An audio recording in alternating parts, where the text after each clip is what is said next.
చివరిసారిగా జరిగిన కుటుంబ ప్రార్థనలో దేవుడు దేని గురించి మాట్లాడినాడు? చివరిసారిగా జరిగిన కుటుంబ ప్రార్థన ఇక్కడ జరిగింది. చివరిసారిగా జరిగిన కుటుంబ ప్రార్థనలో దేవుడు దేని గురించి మాట్లాడాడు? చివరిసారిగా మనిషి విలువ ఎంత? హల్లెలూయా, చప్పట్లు కొట్టండి.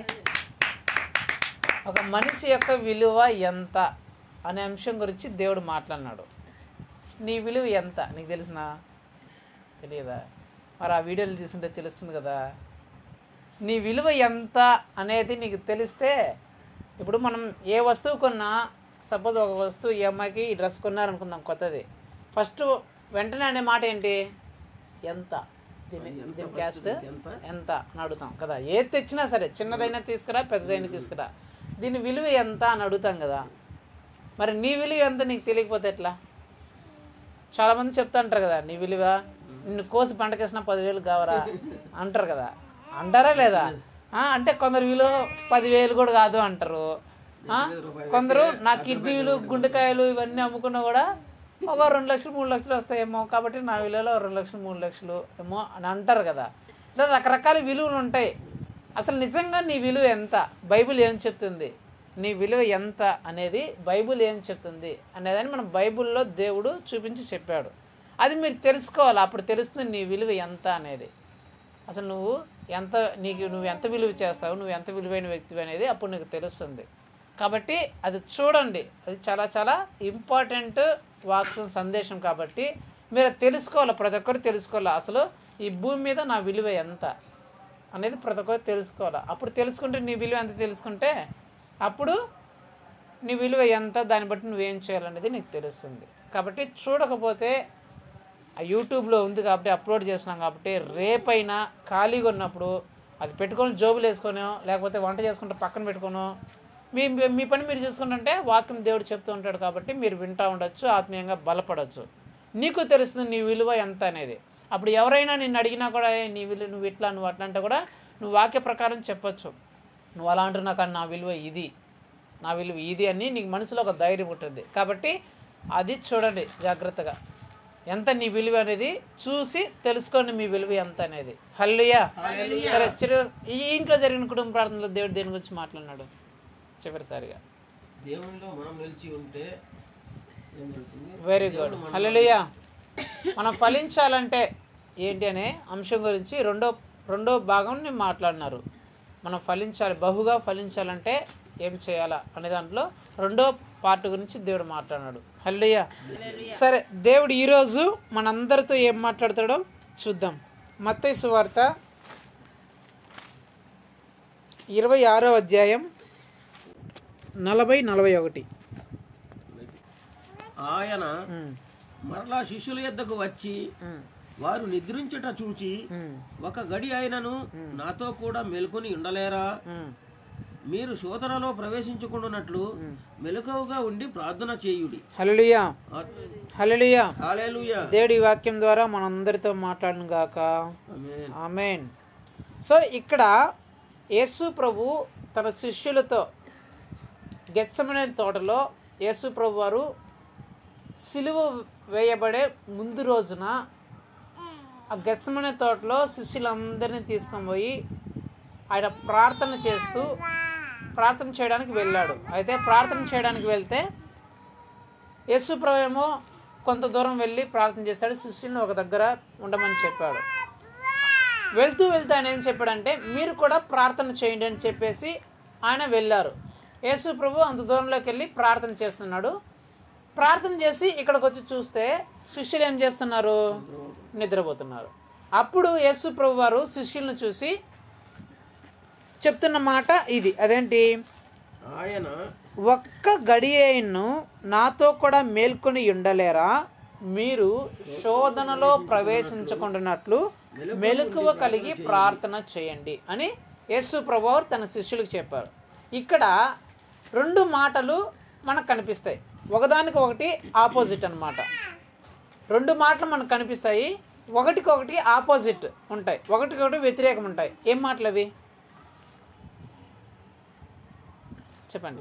గడి అయినను మేల్కొని ఉండలేరా ప్రార్థన చేయండి. ఇందులో 2 మాటలు ఉన్నాయి. శోధనలోకి ప్రవేశించకుండా ప్రార్థన చేయండి. ప్రార్థన చేయండి. ఒకదానికొకటి ఆపోజిట్ మాటలు ఉన్నాయి. ఏంటవి? ఏంటంటే ఒకటి నిద్రపోవడం, రెండోది ఆపోజిట్ ఏంటి? మెలకువగా ఉండడం. సో ఒకటి నిద్రపోవడము, రెండోది మెలకువ కలిగి ఉండడం. సో దేవుడు ఏం చెప్తున్నాడంటే వారు నిద్రపోయేది చూసి మీరు నిద్రపోవద్దండి, మెలకువ కలిగి ప్రార్థన చేయండి అని దేవుడు చెప్తున్నాడు. సో ఈరోజు దేవుడు మనందరితో మాట్లాడుతున్న అంశం ఏంటంటే గాఢమైన నిద్ర వర్సెస్ మెలకువ కలిగిన ప్రార్థన. అంటే గాఢమైన నిద్ర ఉంటే ప్రతిఫలం ఏంటి, మెలకువ కలిగిన ప్రార్థన ఉంటే ప్రతిఫలం ఏంటి అనే దాని గురించి దేవుడు మాట్లాడుతున్నాడు. ఎందుకు నేను ఇక్కడ గాఢమైన నిద్ర అంటున్నాడంటే యేసు ప్రభువు వారు ఒకసారి కాదు అదే మాట చెప్పింది. ఎన్నిసార్లు చెప్పాడు? 3 సార్లు చెప్పాడు. ఫస్ట్ టైం చెప్పేసి వాళ్ళకి చెప్పేసి మీరు పడుకోవద్దండి, మెలకువ కలిగి ప్రార్థన చేయండి అని చెప్పేసి మరలా యేసు ప్రభువు వారు కొందరు వెళ్ళి ప్రార్థన చేస్తున్నారు. మరలా వచ్చి చూస్తే వాళ్ళు మరలా నిద్రపోతున్నారు. మరలా అదే మాట చెప్పాడు, మీరు నిద్రపోవద్దండి, మరలా మెలకువ కలిగి ప్రార్థన చేయండి అని చెప్పాడు. చెప్పిన తర్వాత మరలా ఆయన ప్రార్థన చేసుకోవడానికి వెళ్ళాడు. మరలా వచ్చి చూస్తే మరలా వీళ్ళు నిద్రపోతున్నారు. మరలా చెప్పాడు, మీరు నిద్రపోవద్దండి, మరలా మెలకువ కలిగి ప్రార్థన చేయండి అని చెప్పి మళ్ళీ ఆయన పోయి ప్రార్థన చేశారు. మరలా వచ్చి చూస్తే వీళ్ళు నిద్రపోతున్నారు. సో 3 సార్లు యేసు ప్రభు వారు వచ్చి చూసినా 3 సార్లు వాళ్ళు నిద్రపోతూనే ఉన్నారు. అంటే ఆ నిద్ర ఎలాంటి నిద్ర అయ్యుండొచ్చు? గాఢమైన నిద్ర అయ్యుండొచ్చు. ఇప్పుడు ఒకసారి మనం ఒక వ్యక్తిని లేపామనుకో, వాళ్ళు లేసేస్తున్నారు అనుకో, దాన్ని గాఢమైన నిద్ర అంటారా? లేపినా మరలా పోయి వచ్చి మళ్ళీ పడుకుంటే దాన్ని ఏమంటారు? ఎన్నిసార్లు లేపినా వాడు నిద్రపోతాను అంటే దాన్ని ఏమంటారు? గాఢమైన నిద్ర అంటారు. సో యేసు ప్రభు వారిని చూసి మీరు ఇలాగ గాఢంగా నిద్రపోతున్నారు కదా, అయితే మీరు మెలకువ కలిగి ప్రార్థన చేయండి అని దేవుడు చెప్తున్నాడు. అసలు ఎందుకు ఆ మాట చెప్పినాడు? అసలు గాఢంగా వాళ్ళు నిద్రపోతే కలిగే పరిస్థితులు ఏంటి, మెలకువ కలిగి ప్రార్థన చేస్తే కలిగే పరిస్థితులు ఏంటి అని తెలిసి ఉండాలి కదా. యేసు ప్రభు ఏం చెప్తున్నాడు? మీరు నిద్రపోవద్దండి, మెలకువ కలిగి ప్రార్థన చేయండి అన్నాడు. అంటే యేసు ప్రభుకు తెలుసు నిద్రపోతే ఏం జరుగుతుందో, మెలకువ కలిగి ప్రార్థన చేస్తే ఏం కలుగుతుందో ఆయనకు తెలుసు. నిద్రపోవడం వల్ల ఏ పరిణామాలు, ఏ సంభవాలు వస్తాయో, మెలకువ కలిగి ఉండడం వల్ల ఏ పరిస్థితులు, ఏ సంభవాలు వస్తాయో ఆయనకు తెలుసు. కాబట్టి అరే వీళ్ళు నిద్రపోతే ఇలాంటి పరిస్థితులు వీళ్ళకి వస్తాయి, కాబట్టి వీళ్ళు నిద్రపోకూడదు. వీళ్ళు మేలుకొని ఉంటే ఇలాంటి పరిస్థితులు వీళ్ళకి వస్తాయి, కాబట్టి వీళ్ళు మేలుకొని ఉండాలా అని యేసు ప్రభు తెలుసు. కాబట్టి వాళ్ళకి తెలియదు ఆ విషయం. మేము నిద్రపోతే ఈ పరిస్థితులు వస్తాయి అనే విషయం వాళ్ళకి తెలియదు.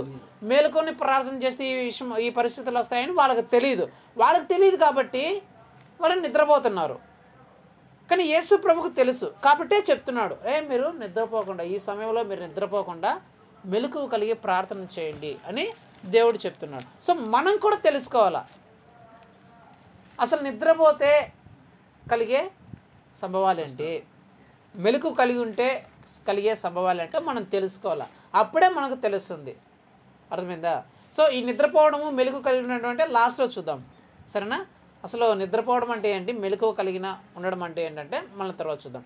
యేసు ప్రభు ఏం చెప్తున్నాడంటే ప్రార్థన చేయాల్సిన సమయంలో వాడు గాఢంగా నిద్రపోతున్నారు. ఆ ప్రార్థన చేయాల్సిన సమయంలో గాఢంగా నిద్రపోతున్న వాళ్ళని చూసి మీరు మెలకువ కలిగి ప్రార్థన చేయండి అని దేవుడు చెప్తున్నాడు. సో ఈరోజు దేవుడు మనందరితో మాట్లాడే అంశం ఏంటంటే ప్రార్థన చేయాల్సిన సమయంలో గాఢంగా నిద్రపోతే కలిగే పరిణామాలు ఏంటి, మెలకువ కలిగి ప్రార్థన చేస్తే కలిగే పరిణామాలు ఏంటి.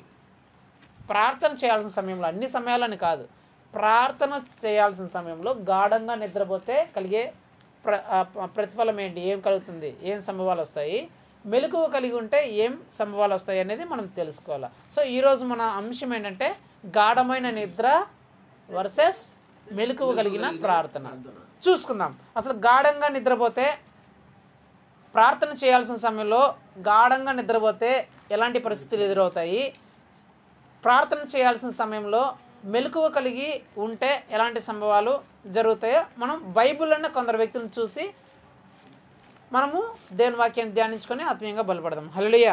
సరే, మొట్టమొదటిగా చూసుకుందాం. గాఢమైన నిద్ర అంటే ప్రార్థన చేయాల్సిన సమయంలో గాఢమైన నిద్రను కలిగిన వారి పరిస్థితి ఎలా ఉందో ఒకసారి చూద్దాం. ఆదికాండం 15వ అధ్యాయం 1వ వచనం. ఇవి జరిగిన తరువాత యెహోవా వాక్యము అబ్రహామునకు దర్శనమందు వచ్చి, అబ్రామా, భయపడకుము, నేను నీకు కేడెము, నీ బహుమానము అత్యధికమగును అని చెప్పాను. అప్పుడు 5. మరియు ఆయన వెలుపలికి అతన్ని తీసుకొని వచ్చి, నీవు ఆకాశం వైపు తేరి చూచి నక్షత్రములకు లెక్కించుటకు నీ చేతనైతే లెక్కించుమని చెప్పి, నీ సంతానం అలాగవునని చెప్పాను. ఇప్పుడు 8. అతడు, ప్రభువైన యెహోవా, నేను దీన్ని కొనదనని నాకెట్లు తెలియననగా, ఆయన 3 ఏండ్ల పెయ్యను, 3 ఏండ్ల మేకను, 3 ఏండ్ల పొట్టేలును, ఒక తెల్ల గువ్వను, ఒక పౌరపు పిల్లను నా యొద్దకు తెమ్మని అతనితో చెప్పాను. అతడు అవన్నీ తీసుకొని వాటిని నడుమకు ఖండించి దేని ఖండితమును దాని ఖండమునకు ఎదురుగా ఉంచాను. పక్షులను అతడు ఖండింపలేదు. గద్దలు ఆ కళేబరముల మీద. హల్లెలూయా. సో ఇక్కడ జరిగిన సమయం నేను చెప్తాను. అబ్రహాం గారిని దేవుడు పిలిచి ఒక వాగ్దానం చెప్పాడు. ఏమని? అబ్రహామా, నువ్వు భయపడకు, నేనే నీకు కేడముగా రక్షణగా ఉంటాను, నీకున్న బహుమానం అత్యధికంగా చేస్తాను. అంటే ఇప్పుడు నీకు ఎంత ఉందో దానికంటే అత్యధికంగా ఊహించినంత ఎక్కువ నీకు ఐశ్వర్యమును, ఆస్తిని, పేరును, ఘనతని ఇస్తానని చెప్తూ దాని కింద ఏమని చెప్తున్నా అంటే, నీ సంతానమును ఆకాశ నక్షత్రం వల్లే నేను విస్తరింపజేస్తాను అని చెప్పాడు. అప్పుడు వరకు అబ్రహాం గారికి పిల్లలు లేరు, కొంచెం ఐశ్వర్యవంతుడు. అయితే యేసు ప్రభు అబ్రహాం గారికి ప్రత్యక్షమయ్యి, అబ్రహమా, నిన్ను ఇంకా ఇప్పుడున్న స్థితి కంటే ఇంకా మిక్కిలిగా నిన్ను ఆశీర్వదిస్తాను, ఎంతగానో నిన్ను హెచ్చిస్తాను, గణపరుస్తాను, దానితో పాటు నీకు నేను సంతానాన్ని ఇస్తాను, ఆ సంతానం కూడా ఆకాశ నక్షత్రం వల్లే, సముద్ర ఇసుక రేణు వల్లే నేను విస్తరింపజేస్తాను అని దేవుడు చెప్పాడు. అప్పుడు అబ్రహాం గారు దేవుడితో ఏం చెప్తానంటే, అయ్యా, ఇదంతా నేను స్వతంత్రించుకుంటాను, ఇదంతా నేను పొందుకుంటాను అని నాకు ఎట్లా తెలుస్తుంది అని అడిగితే, అప్పుడు యేసు ప్రభువారు ఏం చెప్తున్నారంటే, నువ్వు వెళ్ళి ఒక పావురు పిల్లని, 3 ఏండ్ల పెయ్యిని నా ఎద్దకు తీసుకొని, ఒక పొట్టేళ్ళని తీసుకొని వచ్చి నాకు బలి ఇవ్వు అని చెప్తాడు. అలాగే అబ్రహాం గారు ఆ 3 ఏండ్ల పెయ్యిని, పొట్టేళ్ళని, పావురు పిల్లని తీసుకొని వచ్చి బలి ఇస్తాడు కదా. బలి అంటే ఏంటి? మన భాషలో, ఇప్పుడు ఈ భాషలో చెప్పాలంటే ప్రార్థన, అంతే కదా. సో చాలామంది దేవుడు వాగ్దానం చేస్తాను, నేను అలా చేస్తాను, ఇలా చేస్తాను అని చెప్తారు. అప్పుడు వాళ్ళు ప్రార్థన చేస్తారు, ప్రభువా, మాకు ఈ వాగ్దానం చేసావు కాబట్టి ఎలా నెరవేరుస్తావు, ఎప్పుడు నెరవేరుస్తుందని చాలామంది ప్రార్థన చేస్తారు. అలాగే అబ్రహాము కూడా దేవుడు, యేసు ప్రభు వారు తనకిచ్చిన వాగ్దానాన్ని బట్టి ప్రార్థన చేయాల్సిన సమయం అది. బలి అర్పిస్తున్నాడు కదా, బలి అర్పిస్తే సమయం అంటే ప్రార్థన చేసే సమయం. ప్రార్థన చేయాల్సిన సమయంలో ఇప్పుడు చదవండి 12. ప్రొద్దుగుంకబోయినప్పుడు అబ్రహామునకు గాఢ నిద్ర పట్టాను. చాలు, బలి అర్పించాల్సిన సమయం అది. పొట్టేలను తెచ్చాడు, పేయలను తెచ్చాడు, పావురు పిల్లని తెచ్చినాడు. బలి అర్పించాల్సిన సమయంలో ఇప్పుడు ఏం చేస్తున్నాడు అంటే అబ్రహాం గారు గాఢంగా నిద్రపోతున్నారు. అక్కడ సందర్భం ఏంటి? బలి అర్పించాల్సిన సమయం, అంటే ప్రార్థన చేయాల్సిన సమయం. అబ్రహాం గారు ఏం చేస్తున్నారు? గాఢంగా నిద్రపోతున్నారు. అది ఏ పరిస్థితుల వల్ల అబ్రహాం గారు నిద్రపోతారన్న పక్కన పెడితే, బలి అర్పించాల్సిన సమయంలో అబ్రహాం గారు ఏం చేస్తున్నారు? గాఢంగా నిద్రపోతున్నారు. సో దేవుడు ఎప్పుడైతే అబ్రహాం గారు దేవుడికి బలి అర్పించాల్సిన సమయంలో, ప్రార్థన చేయాల్సిన సమయంలో గాఢంగా నిద్రపోతున్నారో కలిగిన సమయం ఇప్పుడు చదవండి 12. పొద్దుగుంకుపోయినప్పుడు అబ్రహామునకు గాఢ నిద్ర పట్టాను. భయంకరమైన కటిక చీకటి అతన్ని కమ్మగా. నెంబర్ 1, భయంకరమైన కటిక చీకటి అతన్ని కమ్మింది. ఆయన, నీ సంతతి వారు తమది కాని ఉమ్, పరదేశమందు నివసించి ఆ దేశపు వారికి దాసులుగా నుందురు. వారు 400 ఏండ్లు వీరిని శ్రమ పెట్టుదురు. చాలు. ఎప్పుడైతే ప్రార్థన చేయాల్సిన సమయంలో అబ్రహాం గారు నిద్రపోతున్నారో మొట్టమొదటిగా ఏం జరిగింది? కటిక చీకటి కమ్ముకునింది. రెండోదిగా ఆయన సంతానము బానిసలుగా పోతారని, 400 సంవత్సరములు వాళ్ళు బానిసల బ్రతుకులో అష్ట కష్టాలు పడతారని, శ్రమలు పడతారని, ఇబ్బందులు పడతారని యేసు ప్రభు వారు అబ్రహాం గారితో చెప్పి ఉన్నారు. నేనేం చెప్పాలనుకుంటున్నా అంటే, ఈ బలి అర్పించేటప్పుడు ఈయన నిద్రపోక ముందు జరిగిన సంభవం ఏంటి? అసలు యేసు ప్రభు ఇచ్చిన వాగ్దానం ఏంటి? ఈ బలికి వినండి, ఈ బలికి ఈయన నిద్రపోవడానికి ముందు, దానికంటే కొంచెం సమయం ముందే యేసు ప్రభు ఏం వాగ్దానం ఇచ్చాడు? నిన్ను అత్యధికంగా అభివృద్ధి చెందిస్తాను, నేను నీకు రక్షణగా ఉంటాను, ఏ అపాయం నీకు రాకుండా, ఏ భయం నీకు రాకుండా నేనే నీకు కేడముగా ఉంటాను, నీ బహుమానాన్ని అత్యధికంగా అభివృద్ధి పరుస్తాను అని చెప్పాడు కదా. ఎప్పుడైతే బలి అర్పించాల్సిన సమయంలో నిద్రపోయాడో వెంటనే ఏమొచ్చింది? నీ జీవితంలో కటిక చీకటి కమ్ముకుంటుంది. అంటే కటిక చీకటి దేనికి సూచన? భయంకరమైన శ్రమలకు సూచన. చీకటి దేనికి సూచన? శ్రమలకు సూచన. అంటే అత్యధికంగా ఆశీర్వదించబడాల్సిన వాగ్దానం పొందుకున్న అబ్రహాం గారు, నేనే నిన్ను రక్షిస్తాను, అన్ని పరిస్థితుల నుంచి నేనే నిన్ను కాపాడుతాను, నీ బహుమానం ఇప్పుడు కన్నా దానికంటే ఇంకా గొప్పగా అభివృద్ధి చెందుతుంది అని వాగ్దానాన్ని పొందుకున్న అబ్రహాం గారు ఎప్పుడైతే ప్రార్థన చేయాల్సిన సమయంలో నిద్రపోయారో పరిస్థితి ఎలా మారిపోయింది? కటిక చీకట్లోకి, భయంకరమైన శ్రమల్లోకి పడిపోవాల్సిన పరిస్థితి వచ్చింది. పడిపోయారు కూడా ఆ తర్వాత చూస్తే. రెండోదిగా, ప్రార్థనలో నిద్రపోక ముందు వాగ్దానం ఇచ్చిందండి, నీ సంతానాన్ని నేను ఆకాశ నక్షత్రం వల్లే అభివృద్ధి పరుస్తాను, సముద్రపు రేణు వల్లే అభివృద్ధి పరుస్తాను అని వాగ్దానం పొందుకున్న అబ్రహాం గారు ఎప్పుడైతే ప్రార్థన చేయాల్సిన సమయంలో నిద్రపోయారో ఏం జరిగిందంట? నీ సంతానము బానిసలుగా, వేరే దేశంలో బానిసలుగా బ్రతకాల్సి వస్తుంది. వారు 400 సంవత్సరాలు నీ సంతానాన్ని కష్టపెడతారు, ఇబ్బంది పెడతారు, శ్రమల పాలవుతారు. నీ సంతానం బానిసలాగా, పని మనుషుల్లాగా చాలా ఘోరంగా బ్రతకాల్సిన పరిస్థితి వస్తుంది అని చెప్పాడు. ఆ తర్వాత కాలంలో కూడా 400 సంవత్సరాలు ఇజ్రాయేల్ ప్రజలు అలాగనే బ్రతికారా లేదా? అంటే నేను ఏం చెప్పాలనుకున్నానంటే, ప్రార్థన చేయాల్సిన సమయంలో నిద్రపోయిన అబ్రహాం గారి జీవితంలో జరిగింది ఏంటంటే, అంతకుముందు ఆశీర్వాదాలని, అత్యధికమైన ఫలముని, విస్తరణని అనే వాగ్దానాన్ని పొందుకున్న అబ్రహాం గారికి భయంకరమైన శ్రమలు, చీకటి, తన సంతానము వేరే వాళ్ళ దగ్గర బానిసలుగా బ్రతికాల్సిన పరిస్థితి, అష్ట కష్టాలు వాళ్ళ సంతానం అనుభవించాల్సిన పరిస్థితి దొరికాయి, ప్రతిఫలంగా వచ్చాయి. సో నేనేం చెప్పాలనుకున్నానంటే, ప్రార్థన చేయాల్సిన సమయంలో మనం కూడా నిద్రపోతే జరిగే పరిస్థితి అంటే, అంతకుముందుకు మనకు మంచి వాగ్దానాలు ఉండొచ్చు. నేను నిన్ను దీవిస్తాను, నేను నిన్ను ఆశీర్వదిస్తాను, నేను నిన్ను రక్షిస్తాను, నేను కాపాడుతాను అనే వాగ్దానాలు దేవుడు మనకు చాలా చేసి ఉండొచ్చు. కానీ నువ్వు ప్రార్థన చేయాల్సిన సమయంలో నువ్వు నిద్రపోయావే అంటే కలిగే పరిస్థితి ఏంటంటే, ముందుగా నీ జీవితంలోకి భయంకరమైన కటిక చీకటి ప్రవేశిస్తుంది. అంటే శ్రమలు, ఇబ్బందులు, కష్టములు, వ్యాధులు, రోగములు ప్రవేశిస్తాయి. అప్పుల సమస్యలు, ఆర్థిక సమస్యలు, కుటుంబ సమస్యలు అనేటివి ప్రవేశిస్తాయి.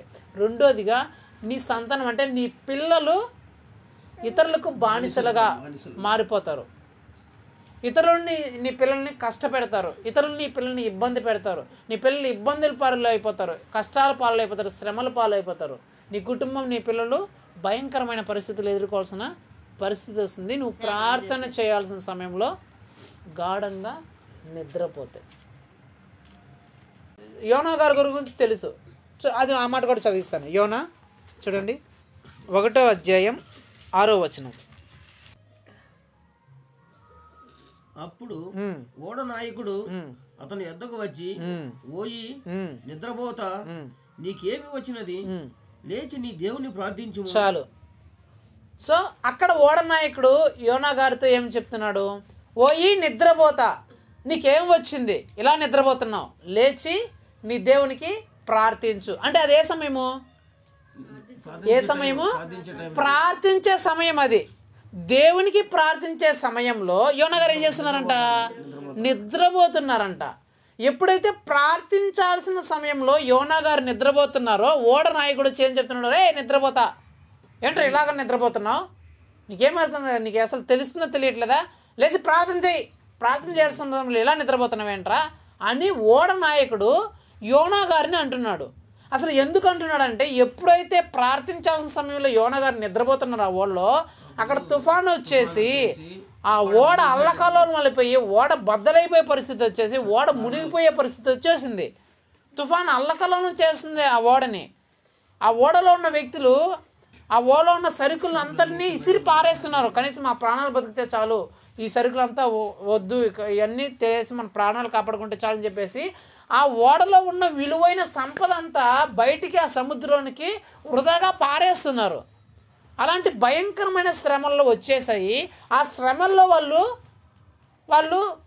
వాటన్నిటిని విసిరి పారేస్తుంటే అక్కడ దేవునికి ప్రార్థించాల్సిన సమయంలో ఈయన ఏం చేస్తున్నాడంట? గాఢంగా నిద్రపోతున్నాడంట.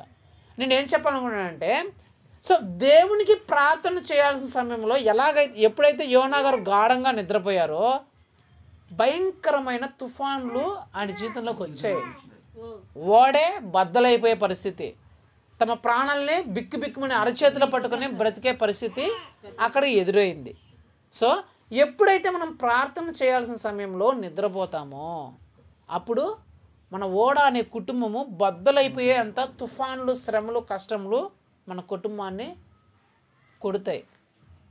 మన ఓడ పగిలిపోయే పరిస్థితుల్లో, మునిగిపోయే పరిస్థితులు, అంత శ్రమలు మన ఓడలోనికి ప్రవేశిస్తాయి. కాబట్టి ప్రార్థన చేయాల్సిన సమయంలో గాఢమైన నిద్రపోతే కలిగే సంభవాలు ఇది. మొట్టమొదటి ఏంటి?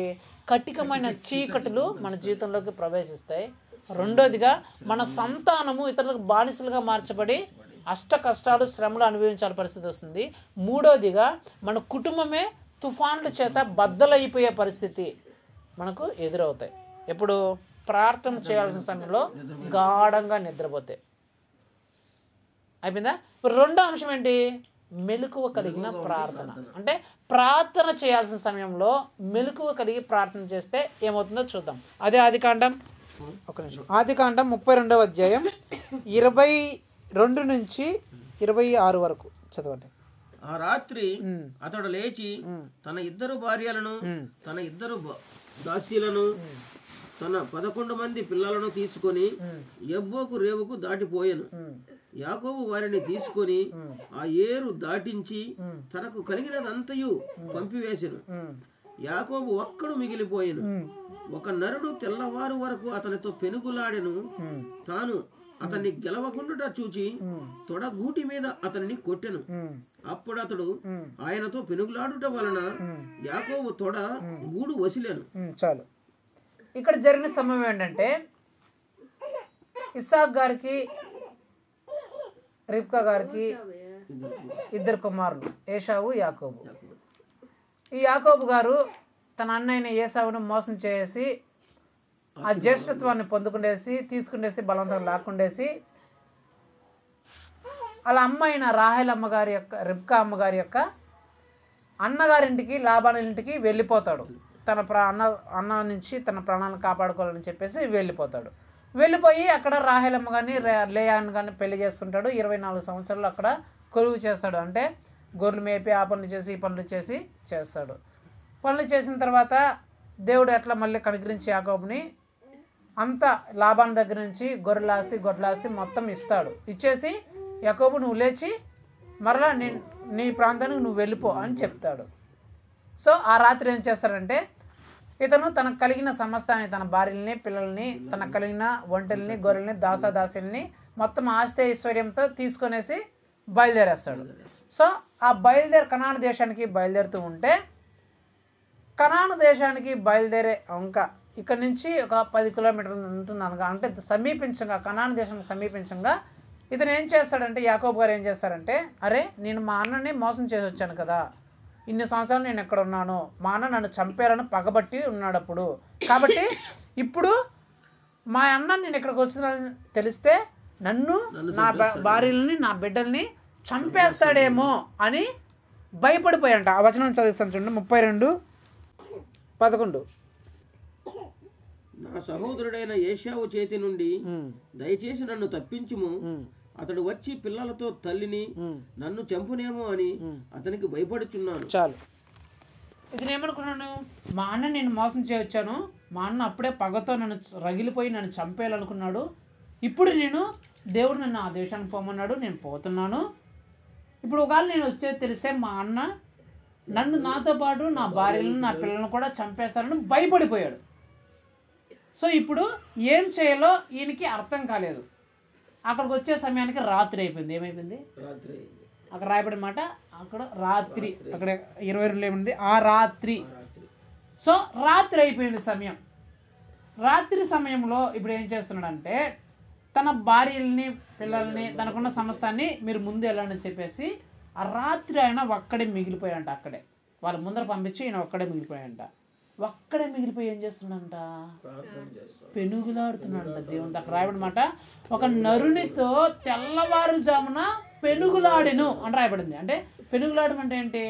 పోరాడుతున్నాడంట ప్రార్థనలో.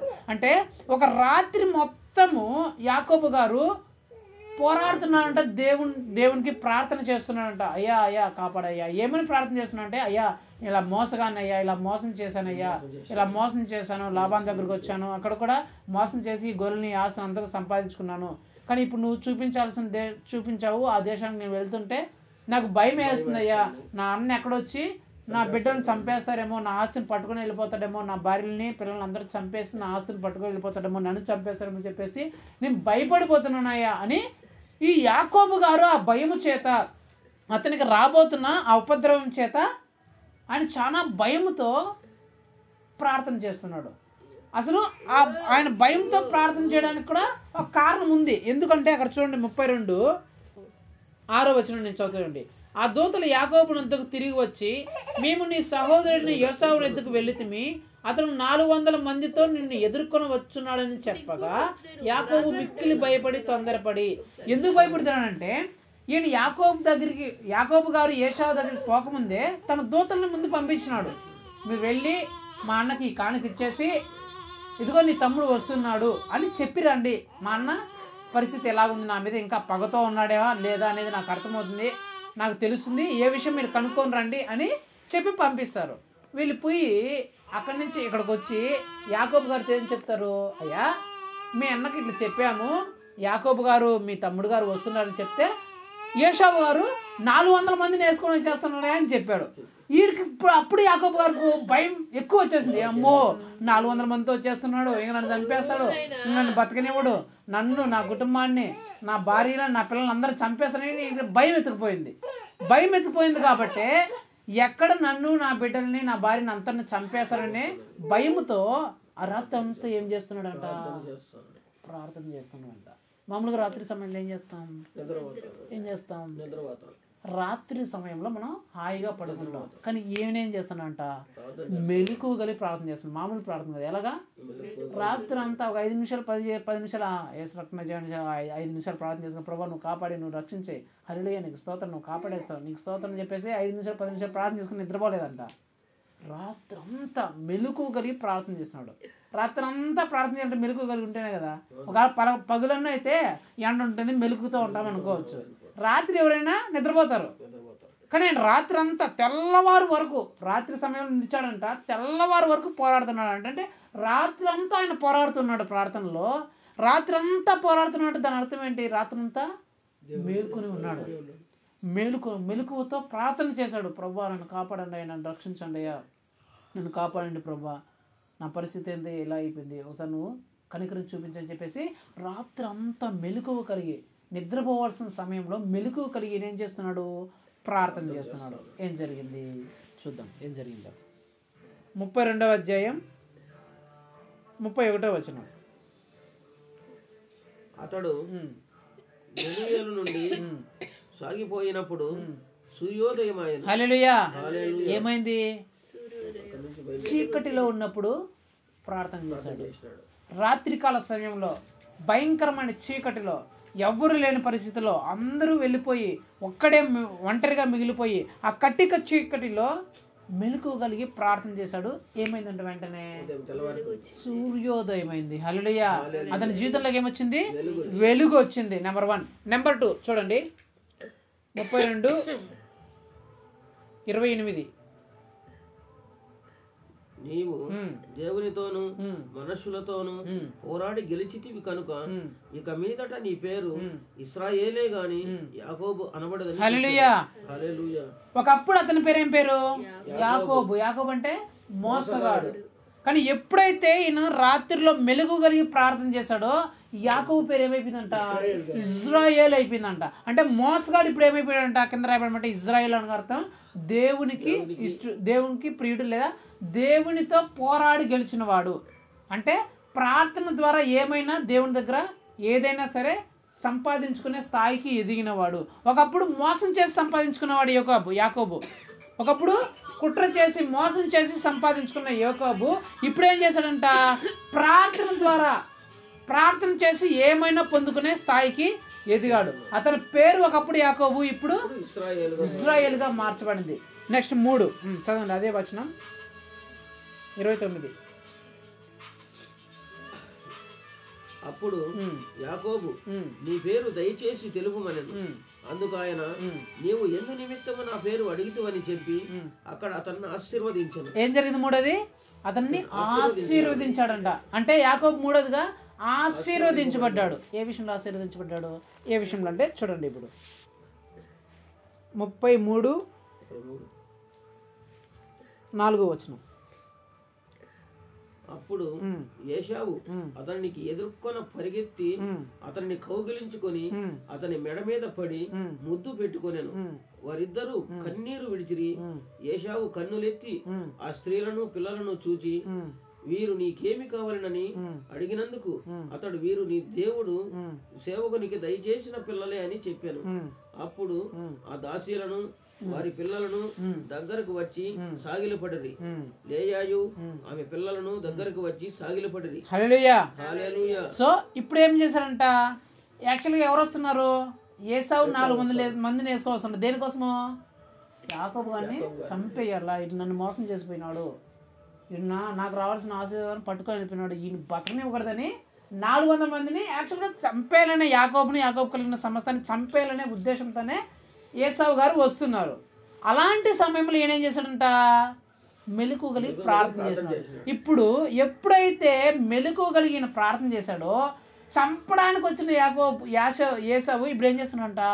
అతను చూడగానే కౌగులి కూర్చొని ముద్దు పెట్టి ఏడ్చేస్తున్నట, నా తమ్ముడా, అయ్యో ఎన్ని రోజులు అయిందిరా నిన్ను చూసి, ఎంత మిస్ సో మచ్ అని చెప్పేసి కౌగులించుకొని ఏడ్చేస్తున్నాడంట ఏసావు యాకోబుని చూసి.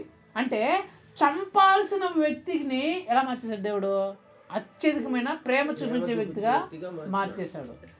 అతని చేతిలో తన కుటుంబమే నాశనం అవ్వాల్సిన ఆ పరిస్థితిని దేవుడు ఎలాగ మార్చేశాడు? ఆ కుటుంబాన్ని అంతటా చూసి వీరు కూడా నా బిడ్డలే, వీరు కూడా నా తమ్ముడి యొక్క భార్యలు, నా తమ్ముడి యొక్క కుమారులు కూడా నా కుటుంబం అనే వారందరినీ తన దగ్గరికి చేర తీసుకునేలాగా దేవుడు మార్చేశాడంట. అంటే నేను ఏమని చెప్పాలనుకుంటున్నానంటే, ఈయన ముందు పరిస్థితి అంటే ఆ రాత్రి మెలకువ కలిగి ప్రార్థన చేయక ముందు అతని పరిస్థితి అంటే భయంకరమైన శ్రమల్లో ఉన్నాడు, భయపడుతూ ఉన్నాడు, ఎప్పుడు ఏం జరుగుతుందో తెలియని పరిస్థితి, ఎప్పుడు తన అన్న వచ్చి అటాక్ చేసి చంపేస్తాడో తెలియని పరిస్థితిలో ఉన్నాడు.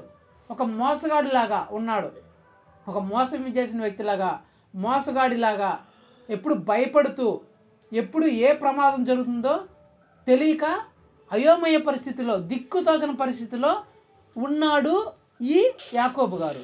ఎప్పుడైతే అలాంటి పరిస్థితిలో ఉండి రాత్రికాల సమయం అంతా మెలకువ కలిగి ప్రార్థన చేశాడో, తనకున్న పరిస్థితిని అన్నిటిని బట్టి ఎప్పుడైతే మెలకువ కలిగి ప్రార్థన చేశాడో పరిస్థితి ఏమైపోయిందంట? శ్రమలన్నీ ఎందు నిమిత్తమైతే ఆయన జీవితంలోకి శ్రమలు ప్రవేశించాయో ఆ శ్రమలన్నీ పోయి సూర్యోదయం వెలుగు వచ్చింది. హల్లెలూయా. రెండోదిగా తన బిడ్డలు చచ్చిపోతారనుకున్నాడు, తన భార్యలు తనకున్న కుటుంబము నశించిపోతుంది అనుకున్నాడు. కానీ తన కుటుంబానికి అత్యధికమైన ఆదరణ కలిగింది, సహాయం కలిగింది, ప్రేమ దొరికింది. హల్లెలూయా. తన కుటుంబం కాపాడబడింది, తన కుటుంబం రక్షింపబడింది, తన పిల్లలు తనకున్న సమస్తము రక్షింపబడింది. మూడోదిగా అతనికి ముందున్న ఆ స్థాయి, ఆ పేరు పోయి మంచి పేరు, మంచి స్థాయి వచ్చింది. ముందు మోసగాడిగా ఉన్నాడు, ఇప్పుడు ఆ పరిస్థితి అంతా పోయి ఇప్పుడు మంచి ఇజ్రాయేల్గా గొప్ప వ్యక్తిగా మార్చబడ్డాడు. అంటే నేనేం చెప్పాలనుకుంటున్నానంటే, ఎప్పుడైతే నువ్వు మెలకువ కలిగి ప్రార్థన చేస్తావో అప్పుడు నీ పరిస్థితి ఎలా ఉంటుందంటే, అంతకుముందు నువ్వు భయపడుతూ ఉండొచ్చు. ఎప్పుడు ఎలాంటి పరిస్థితి అవుతుందో, ఎప్పుడు ఏం అవసరం అవుతుందో, ఎప్పుడు ఏ సమస్య ఎదురవుతుందో అని నువ్వు భయపడుతూ ఉండొచ్చు. నీ పిల్లల పరిస్థితి ఏమవుతుందో, నీ కుటుంబ పరిస్థితి ఏమవుతుందో అని నువ్వు టెన్షన్ పడుతూ ఉండొచ్చు. అరే ఇప్పుడు నా పరిస్థితి, నన్ను అందరూ ఇలా అవమానిస్తున్నారు, నేను ఇలాంటి దారుణమైన పరిస్థితిలో ఉన్నాను అని నువ్వు అనుకుంటూ ఉండొచ్చు. కానీ ఎప్పుడైతే నువ్వు మెలకువ కలిగి ప్రార్థన చేస్తావో నీ పరిస్థితులన్నీ మారిపోతాయి. ఫస్ట్గా నీ జీవితంలోకి వెలుగు ప్రవేశిస్తుంది. అంటే నీ సమస్యలన్నిటికీ ఒక దారి, ఒక మార్గం కనిపిస్తుంది. దేవుడు నీ జీవితంలోకి వెలుగు ప్రకటింపజేసి నీ మార్గం అంతటిని, నీ జీవితంలో ఉన్న శ్రమలన్నింటినీ పోగొట్టేస్తాడు. రెండోదిగా నీ కుటుంబాన్ని, నీ పిల్లల్ని, నీ వాళ్ళందరినీ దేవుడు రక్షిస్తాడు, కాపాడుతాడు. నీ కుటుంబంలో ఉన్న సమస్యలన్నీ తీసివేస్తాడు, నీ బిడ్డలకు ఉన్న అవసరాలన్నీ తీరుస్తాడు. అందరూ నీ మీద ప్రేమ, జాలి, కనికరం, దయ చూపించేలాగా దేవుడు పరిస్థితులన్నింటినీ మార్చేస్తాడు. మూడోదిగా నీకు అంతవరకు ఉన్న అవమాన పేరుని, నింద పేరుని దేవుడు తొలగించేసి నీకు మంచి ఘనత గల పేరుని, గొప్ప పేరును, మంచి స్థాయిని దేవుడు నీకు అనుగ్రహిస్తాడు. యోబు గారి గురించి మీకు తెలుసు కదా. యోబు గారు ప్రతి ఉదయము అరుణోదయమనే తన కుటుంబం అంతటి కోసము ప్రార్థన చేసేవాడంట, బలులు అర్పించేసేవాడంట. అమ్మో నా బిడ్డలు ఎక్కడైనా తప్పు చేశారేమో, ఎక్కడైనా నా బిడ్డలు పొరపాటు చేశారేమో అని చెప్పేసి ప్రతి ఉదయం లేవగానే ఆయన మెలకువ కలిగి నిద్రపోకుండా అరుణోదయం అంటే సూర్యుడు రాకముందే పెందల కన్నులు లేచి ప్రతి ఒక్కరి కోసం బలి అర్పించేవాడంట.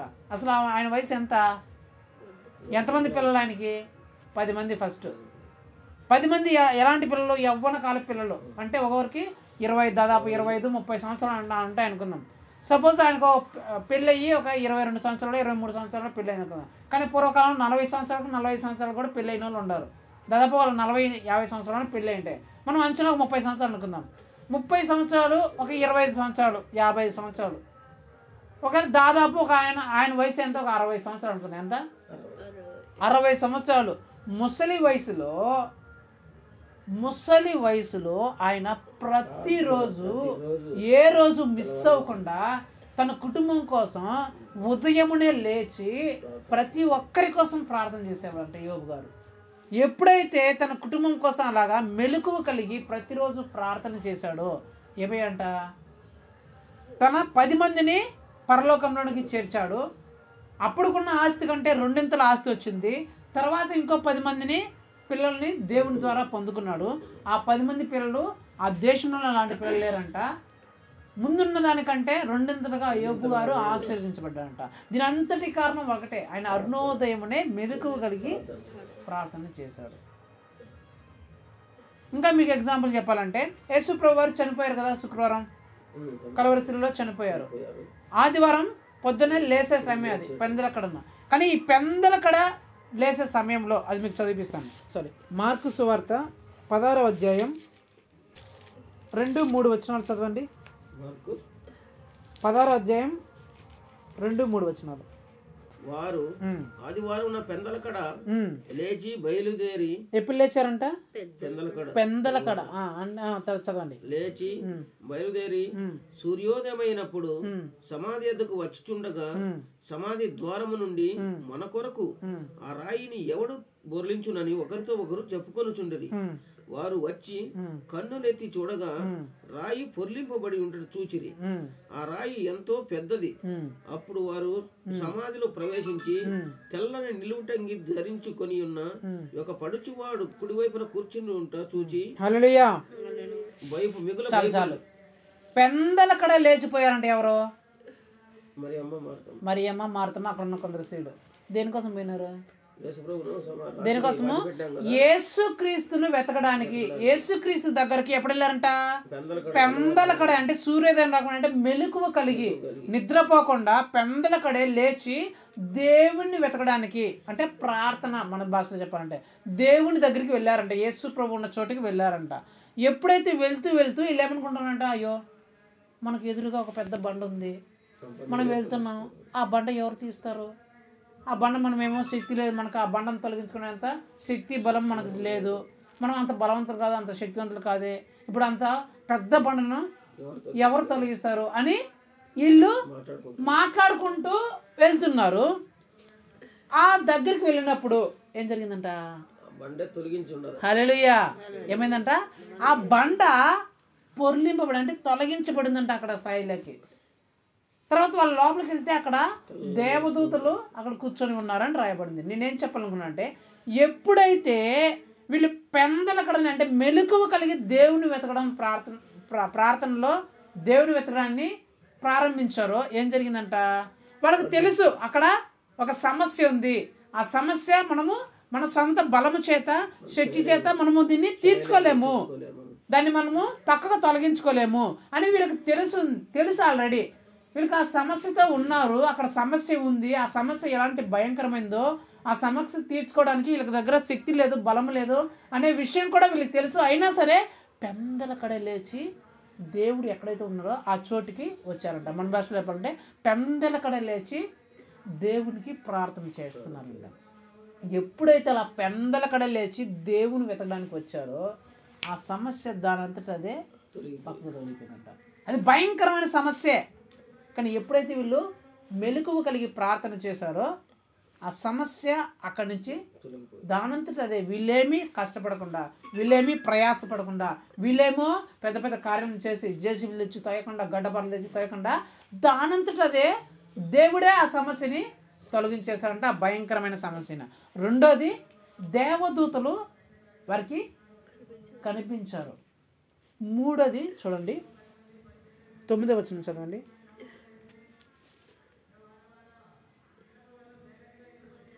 ఆదివారం తెల్లవారినప్పుడు యేసు లేచి తాను 7 దెయ్యములను వెళ్ళగొట్టిన మగ్దలేనే మరియకు మొదట కనపడింది. హల్లెలూయా. హల్లెలూయా. సో మూడోది ఏం జరిగిందంట? యేసు ప్రభు దర్శన భాగ్యం. ఎప్పుడైతే పెందలకడ లేచి ప్రార్థన చేసిందో యేసు ప్రభు కనపడ్డాడంట. అంటే దేనికోసం వెతికి, ఎవరి కోసం వెతికినారు? వాళ్ళు పొద్దున్న లేచి యేసు ప్రభు కోసం వెతుకున్నారు. ఎప్పుడైతే మెలకువ కలిగి పెద్దన్న లేచి ప్రార్థన చేశారో యేసు ప్రభు తనను తాను వారికి ప్రత్యక్షపరుచుకున్నాడు. తర్వాత మిగిలిన మత్తయి సువార్తలో అక్కడ చదివితే ఆయన వారితో మాట్లాడాడు, వారికి ఏ సమస్య ఉందో ఆ సమస్యను తీర్చాడు, వారు ఎందు నిమిత్తం అయితే బాధపడుతున్నారో ఆ బాధనంతటిని తొలగించాడు అనేది మనం చూస్తాం తర్వాత చదువుకుంటూ పోతే. అదే నేను సింపుల్గా చెప్పేస్తాను.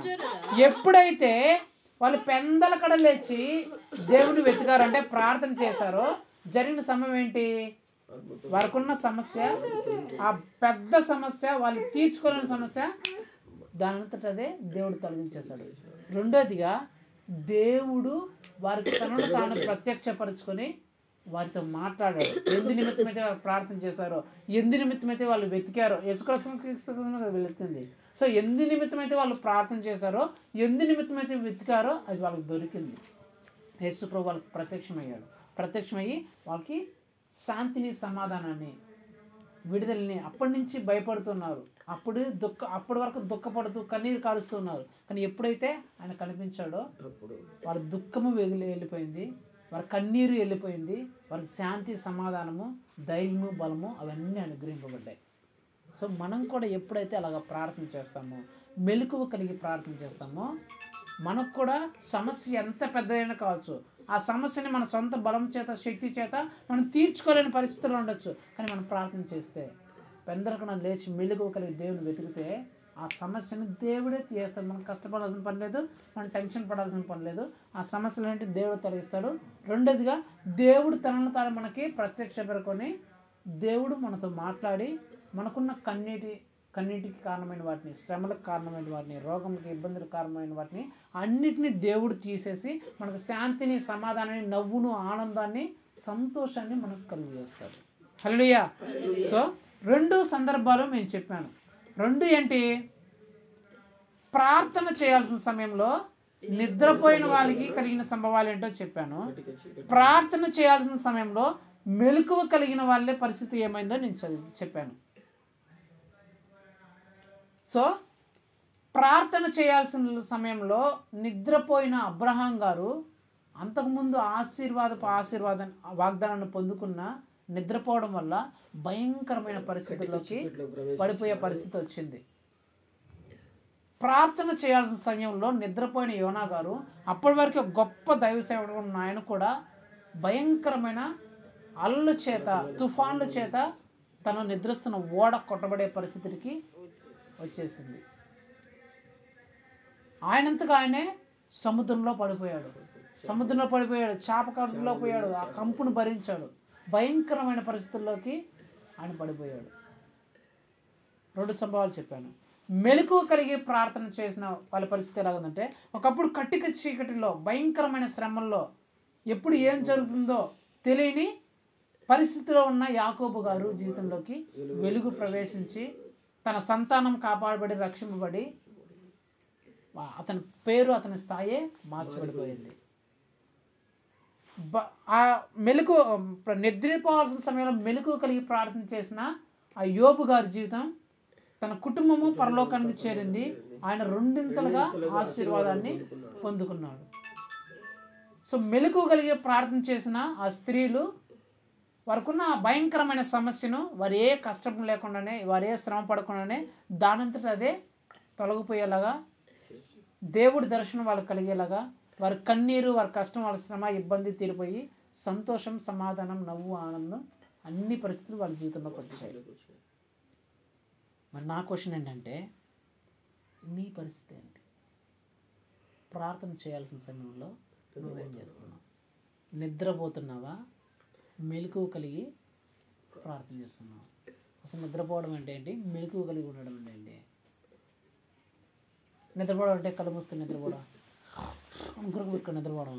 అసలు ప్రార్థన చేయాల్సిన సమయంలో నిద్రపోవడం అంటే ఏంటి? ప్రార్థన చేయాల్సిన సమయంలో మెలకువ కలిగి ప్రార్థన చేయడం అంటే ఏంటి?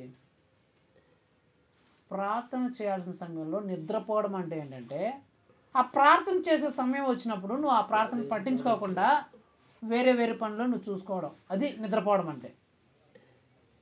మీకు నేను చాలాసార్లు ఎగ్జాంపుల్తో సహా చెప్పిన, నిద్రపోతుంటే మనకు ఆ ఫ్యాన్ తిరుగుతుందో తిరగదో తెలియదు కదా. మెలకువగా ఉంటే మనకు ఆ ఫ్యాన్ తిరుగుతుందో లేదని తెలుస్తుంది. నిద్రపోతుంటే ఆ ఫ్యాన్ మనకు తిరుగుతుందో తెలియదు. మనం ప్రార్థనలో నిద్రపోతున్నామంటే దాని అర్థం ఏంటి? ప్రార్థన మనం ఎప్పుడు చేసుకున్నామో మనకు తెలియదు. మన పనిలో మనం బిజీగా ఉన్నామని. ప్రార్థనలో మెలకువ కలిగి ఉన్నామేంటి అంటే దాని అర్థం ఏంటి?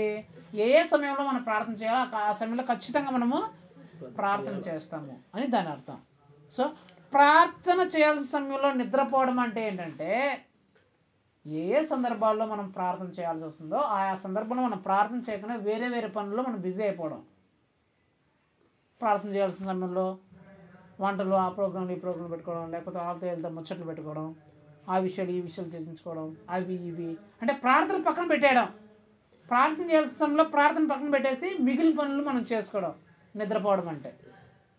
మెలకువ కలిగి ఉండడం అంటే ఏంటంటే, ఎలాంటి పరిస్థితి ఉన్నా సరే, అక్కడ పరిస్థితి ఏమైనా సరే, ఆ ప్రార్థనని విడిచిపెట్టకుండా ప్రార్థన చేయాల్సిన సమయంలో ప్రార్థన చేయడం. యాకోబు గారికి పరిస్థితి భయంకరమే,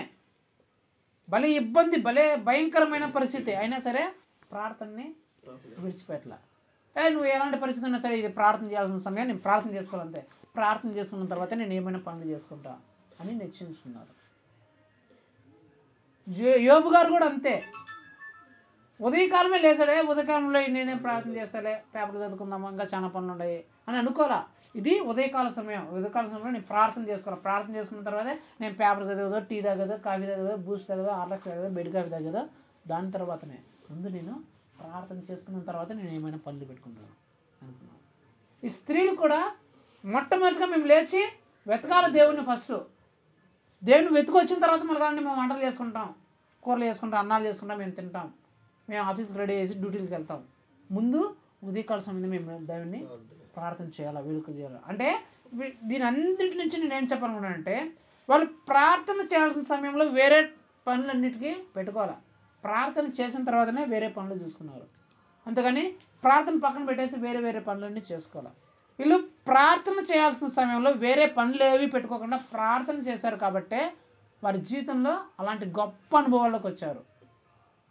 వీళ్ళు రెండో కేటగిరీ వ్యక్తులు ప్రార్థన చేయాల్సిన సమయంలో ప్రార్థన పక్కన పెట్టేసి నిద్రపోయారు. ఆయనేమో బలి అర్పించాల్సిన సమయంలో బలి అర్పించకుండా నిద్రపోయాడు. ఈయన ప్రార్థన చేయాల్సిన సమయంలో ప్రార్థన చేయకుండా ఈయన నిద్రపోతున్నాడు. ఎప్పుడైతే ప్రార్థన చేయాల్సిన సమయంలో ఆ ప్రార్థన పెట్టేసి పక్కన పెట్టేసి వేరే వేరే పనులలో వీళ్ళు బిజీ అయిపోయారో భయంకరమైన పరిస్థితిలో వీళ్ళు పడిపోయారు. మరి నీ పరిస్థితి ఎలాగుందనేది నువ్వు ఆలోచించుకోవాలి. ప్రార్థన చేయాల్సిన సమయంలో నువ్వు వేరే వేరే పనులు పెట్టుకుంటున్నావా, వంటలు గింటలు ప్రోగ్రాంలు పెట్టుకుంటున్నావా, ఆఫీస్ పనులు ప్రోగ్రాం పెట్టుకుంటున్నావా, లేకపోతే వేరే వేరే పనులు ఏమైనా పెట్టుకుంటున్నావా అని నువ్వు ఆలోచించుకోవాలి. ప్రార్థన చేయాల్సిన నువ్వు మెలకువ కలిగి ఉన్నావా, నిద్రపోతున్నావా అనే దాన్ని బట్టే భవిష్యత్తులో నీకు రావాల్సినవి ఉంటాయి. ప్రార్థన చేయాల్సిన సమయంలో నువ్వు నిద్రపోతే నీకు ఆశీర్వాదపు వాగ్దానాలు వచ్చిన భయంకరమైన చీకటిలో శ్రమంలోకి ప్రవేశిస్తావు. ప్రార్థన చేయాల్సిన సమయంలో నువ్వు మెలకువ కలిగి ప్రార్థన చేస్తే నువ్వు భయంకరమైన చీకటిలో ఉన్నా సరే నువ్వు అత్యధికంగా ఆశీర్వాదపు వాగ్దానాలను నువ్వు పొందుకుంటావు, అనుభవిస్తావు. మరి ఈ రాత్రి కాల సమయంలో నువ్వు పరీక్షించుకో, నా పరిస్థితి ఎలాగుంది.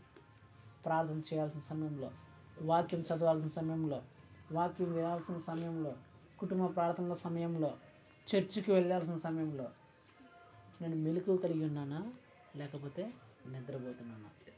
మనం చదివిన మత్తయి సువార్తలో వారు ఎందుకు నిద్రపోతున్నారంటే వారు కళ్ళు భారము చేత నిద్రపోతున్నారు అని రాయబడింది. అక్కడ ఏం రాయబడింది అంటే వాళ్ళ కళ్ళు ఇంకా నిద్రకు తట్టుకోలేకపోతున్నాయంట. వాళ్ళు 2 రోజులు 3 రోజులు నిద్ర లేదేమో ఏమో కానీ వాళ్ళ కళ్ళు ఆ నిద్ర తట్టుకోలేని భారమైన పరిస్థితుల్లో ఉన్నాయి అవి. అంటే ఆ నిద్రను ఆపుకోలేవు యాక్చువల్గా. అలాంటి పరిస్థితుల్లో ఉన్నా సరే దేవుడు ఏం చెప్తున్నాడు, నువ్వు నిద్రపోకూడదు. నీ కళ్ళు భారంగా ఉన్నాయి నాకు తెలుసు, నీ కళ్ళు ఆ నిద్రకు తట్టుకోలేకున్నాయని తెలుసు నాకు, కానీ సరే నువ్వు అలాంటి సమయంలో సరే నువ్వు నిద్రపోవద్దు. నీ కళ్ళు భారముగా ఉన్నా సరే నువ్వు నిద్రపోవద్దు, మెలకువగలి ప్రార్థన చేయి అని దేవుడు చెప్తున్నాడు. నేనేం చెప్పాలనుకున్నా అంటే ఆ భారం దేనికి సూచన అంటే మన పరిస్థితి ప్రార్థన చేసుకోలేని పరిస్థితుల్లో మనం ఉండొచ్చు. ఆ కష్టం చేత, ఆ శ్రమల చేత, ఇబ్బందుల చేత, మనకున్న పనుల చేత, మనకున్న వేరే వేరే రకరకాల పనుల చేత అక్కడ పరిస్థితి ప్రార్థన చేసుకోలేని పరిస్థితిలో ఉండొచ్చు. కానీ అలాంటి సమయంలో కూడా ఏం చేయాలంట, ప్రార్థన చేయాలంట. నీ కన్నులు భారంగా ఉన్నా సరే, ప్రార్థన చేసుకోవడానికి అవకాశమే లేకుండా ఉన్నా సరే నువ్వేం చేయాలి, మెలకువగలిగి ప్రార్థన చేయి అంటున్నాడు యేసు ప్రభు. అంటే అది ఎంత ఇంపార్టెంటో ఒకసారి ఆలోచించండి. నీ కన్నులు భారంగా ఉన్నా సరే నువ్వు మెలకువగలిగి ప్రార్థన చేయరా నాయనా అని అంటున్నాడంటే ఆ ప్రార్థన యొక్క ఇంపార్టెన్స్ ఏంటంటే మనం తెలుసుకున్నాం ఇంపార్టెన్స్ ఏంటో అనేది. ప్రార్థన చేయకపోవడం వల్ల ఏ పరిస్థితులు వచ్చాయి, ప్రార్థన చేయడం వల్ల ఎలాంటి పరిస్థితులు వచ్చాయి, యేసు ప్రభుకు అది ముందే తెలుసు కాబట్టే ఆయన చెప్తున్నాడు ఏమని, నీ కన్నులు భారంగా ఉన్నా సరే, అంటే నీ పరిస్థితులు ప్రార్థన చేయడానికి అనుకూలంగా లేకపోయినా సరే, వేరే వేరే పనులు ఉన్నా సరే, వేరే వేరే ఎన్నో ఎమర్జెన్సీ వర్క్స్ ఉన్నా సరే ప్రార్థన చేయాల్సిన సమయంలో ప్రార్థన చేయి, అవన్నీ పక్కన పెట్టు, నువ్వు మెలకువ కలిగి ప్రార్థన చేయి అంటున్నాడు. అలా నువ్వు మెలకువ కలిగి ప్రార్థన చేస్తేనే నీ జీవితము ఆశీర్వాదపు వాగ్దాన స్థాయిలోనికి వెళుతుంది. హల్లెలూయా. కాబట్టి రాత్రికాల సమయంలో కూడా మనం కూడా మనం నిశ్చయించుకోవాలి, ప్రభువా నా కన్నులు భారముగా ఉన్న పరిస్థితులు ఉన్నా సరే నేను ప్రార్థనలో నిద్రపోకూడదయ్యా.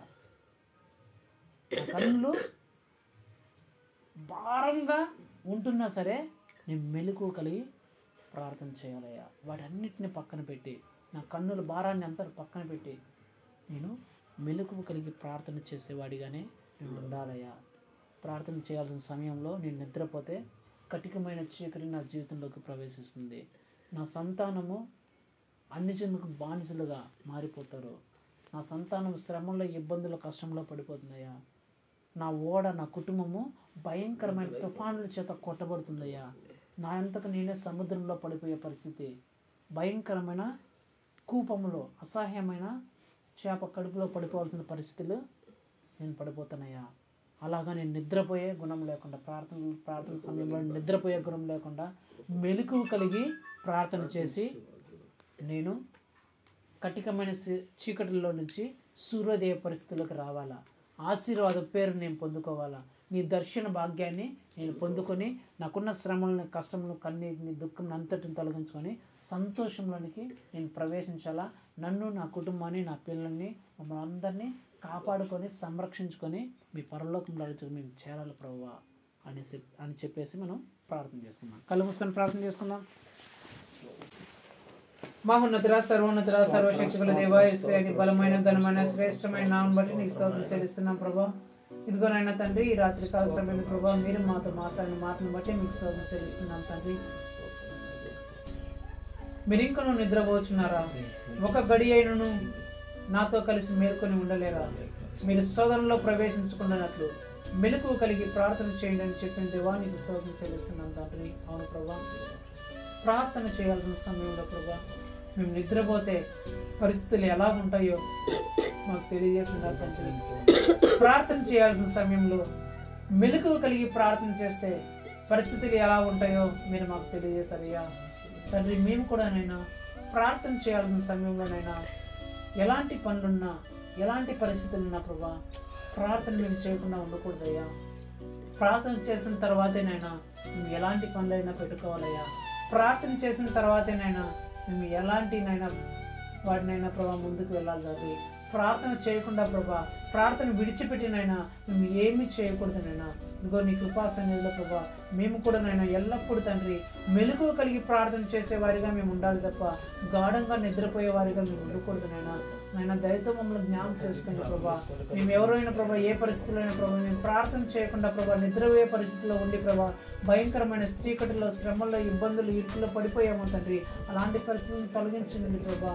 కృపగల నామములో ఎల్లప్పుడూ ప్రభా మేము మెలకువ కలిగి ప్రార్థన చేసే ప్రభా ఆ తత్వాన్ని, అలవాటుని మాకు దయచేయమని బ్రతిమలాడుకుంటున్నాం తండ్రి. మెలకువ కలిగి మేము ప్రార్థనలో ఉండి ప్రభా మీ ఆశీర్వాదపు వాగ్దానం మేము పొందుకొని ప్రభా మీ సన్నిధిలో ప్రభా నిత్య రాజ్యంలో మేము చేత కృప చూపించమని బ్రతిమలాడుకుంటూ సహాయం చేస్తారని నమ్ముతూ ఎదురుస్తూ మా తండ్రి, మా దేవుడు, మా ప్రభునైనా యేసుక్రీస్తు యొక్క పరిశుద్ధమైన నామములో అడిగి వేడుకుంటున్నాం మా ప్రియపరలోక తండ్రి. నా ప్రాణమా యెహోవాను సన్నిధించుము, నా అంతరంగ సమస్తమైన పరిశుద్ధనామమును సన్నిధించుము. నా ప్రాణమా యెహోవాను సన్నిధించుము, ఆయన చేసిన ఉపకారము దేనిని మరవకుము. ఆమేన్. తండ్రి అయిన దేవుని ప్రేమయు ప్రభు యేసుక్రీస్తు యొక్క వారి కృపయు పరిశుద్ధాత్మ దేవుని అన్యోన్య సహవాసము ఇప్పుడున్న ఎల్లప్పుడూ ఇక్కడ కూడి ఉన్న ప్రతి ఒక్కరితో పాటు మరి ముఖ్యంగా ప్రార్థన చేయాల్సిన సమయంలో నేను నిద్రపోకుండా మెలకువ కలిగి ప్రార్థన చేస్తానని నిశ్చయించుకున్న ప్రతి ఒక్క బిడ్డతో సదాకాలం తోడై నడిపించి జీవించి ఆశీర్వించి బలపరిచి హల్లెలూయా.